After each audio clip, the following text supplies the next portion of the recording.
one trouble with enterprises, small or large, is too much talk, too little do.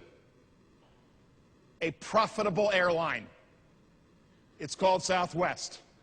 Herb Kelleher, the chief executive officer of Southwest, and I agree on the essence of a strategic plan. And I love these words of Herb's. We have a strategic plan. It's called doing things. And literally, as I said, it was number one on my list 22 years ago. It's number one on my list today. Fail, forward, fast. No screw-ups, no learning. It's as simple as that. No fast screw-ups, no fast learning, no big screw-ups, no big learning. Reward excellent failures, punish mediocre successes. And now I think this is a great quote, but my goal relative to you is not to have you say, nice quote, Tom, but to take it literally seriously.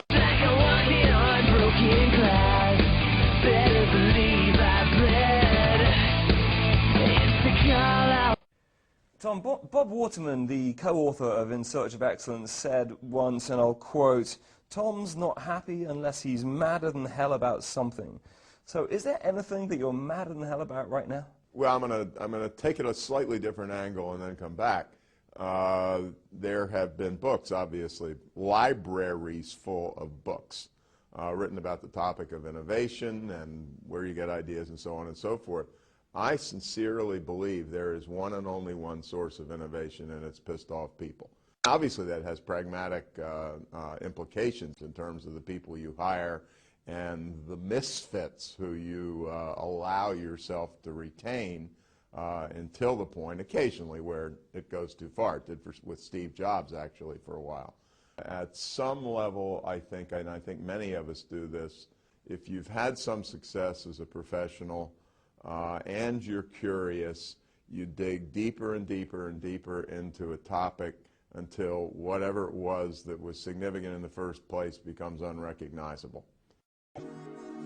Bevo.com.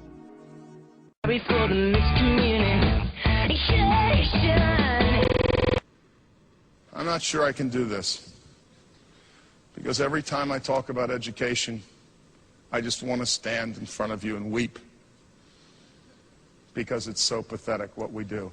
First, as we all know, we had the age of agriculture, now largely behind us. Then the age in the industrial age, also fading into the dust. Then the age of information intensification, in which we are currently engaged. We are rapidly moving into the age of creation intensification. I mean, look, our education system is sometimes called the Ford model of education. That is, we nail facts into students' heads. And there's nothing wrong with it if the goal is to employ somebody for 40 years in a Ford Motor Company Model A factory, right? Because the deal is, park your brains at the door, dude. Work your 9 hours, spend your money at the bar, have a good sleep off, and then do the same thing over again. But in a world where all economic value comes from creativity and imagination, then this doesn't work. There was a cover story in Fortune magazine a year or two ago on chief executive officers who had dyslexia. And of course, until recently, dyslexics were treated like dirt in the school system. And the guy who ran Kinko's was a dyslexic. And I love this. When he was being just battered and bruised in school, his mother said to him, "Not to worry, Paul.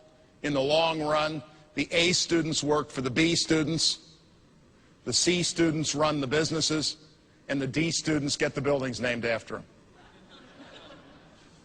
So I'm going to give you a piece of practical advice, which of course is part of the reason you come here.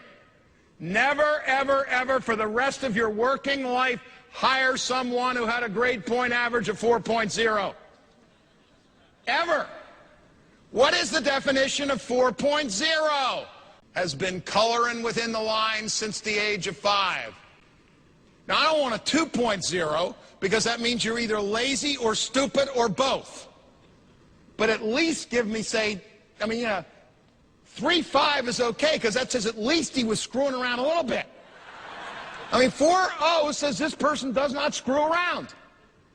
Tom Jefferson, Al Hamilton, and Georgie Washington, they were screwing around. And they said, let's go after this George dude. Now, that was not smart. If George and Alex and Tommy the Jeff had had 4.0 grade point averages, they would not have started that revolution. That don't include your crazy friends. Oh, I'm done with awkward situations, empty conversations.